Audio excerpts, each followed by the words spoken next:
I got into this kind of thing because I went to summer camp as a kid. And how many of y'all went to summer camp? Oh, incredible. How many of you had a good time at summer camp? Yeah, I don't know. I feel like the survivors of summer camp loved it.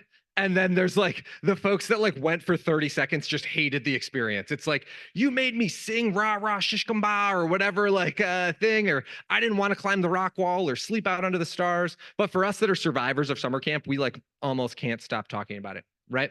And I went to summer camp. I was a summer camp counselor. And I remember the experience of sitting around a campfire and talking about like how the day went. We used to do these like rosebud thorns. You've probably done some form of this, right? Like rosebud thorn is like, what was something you really liked about the day? What was that's the rose. The bud is like something that you're excited about.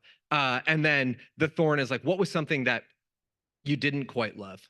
And it turns out that all these practices that happen at summer camp are like not necessarily known by the camp directors or the camp counselors to be like scientifically all about like all kind of positive things that like has its origins in polyvagal theory, and there's all kind of science behind why these things help us connect to each other, right? But summer camp is this great place where we sit around a fire like we used to do a million years ago and connect with each other.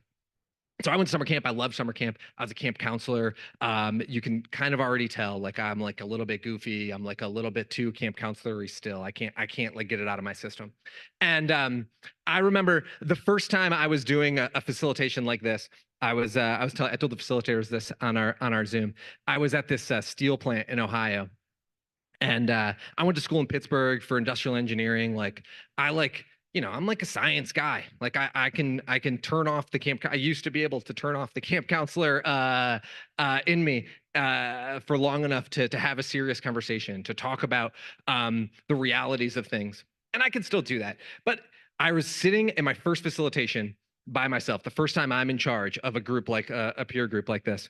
And my boss Sylvia had told me, what you got to do is you're going to have them go around and share something that inspires them about each person at the table. And I had talked to everybody ahead of time. I was there for a conflict mediation. They were all mad at each other because this guy, let's call him Jim, was like causing a ruckus and he was unmovable and all this kind of stuff.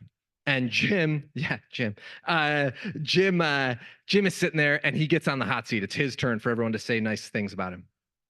And I had long hippie hair in college, and I played rugby and was a camp counselor. So I'm still imagining myself as like a 25-year-old at the time in this first time I'm doing this. And I'm sitting there and I'm like, I'm a hippie. I don't know what to do. I'm okay. No, I do all these caveats to help try to build the container so that people can be a little bit vulnerable. And I'm terrified, right? I'm like, Jack, how are you going to pull this off? You're not a camp counselor. These are serious people. What's going to happen? And I get Jim on the hot seat and everyone's going around and they're saying things to him that are not that deep.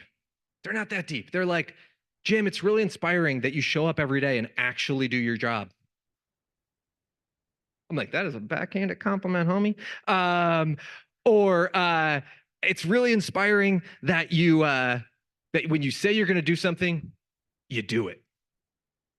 These are like 60-year-old gruff steel workers, right? And they go around the table and the CFO's going and whatever. And Jim, who I know from talking to him on the phone, is having a really hard time, like going to work. He's struggling with everybody. He's just like starting to tear up and like just experiencing for the first time in a long time these like positive emotions coming from the people that he works with, right? That he is appreciated for doing his job. He cares about his job. He cares about the people there, but they haven't had a chance to have that conversation. And I take all this for granted because I'm used to being a camp counselor where you sit around and cry at the campfire every night, right? And so I'm excited because I feel like we can do more of that together in this space and bring some of that back to our companies. Bring some of that back to some of the meetings. We're not going to sing repeat after me songs, okay?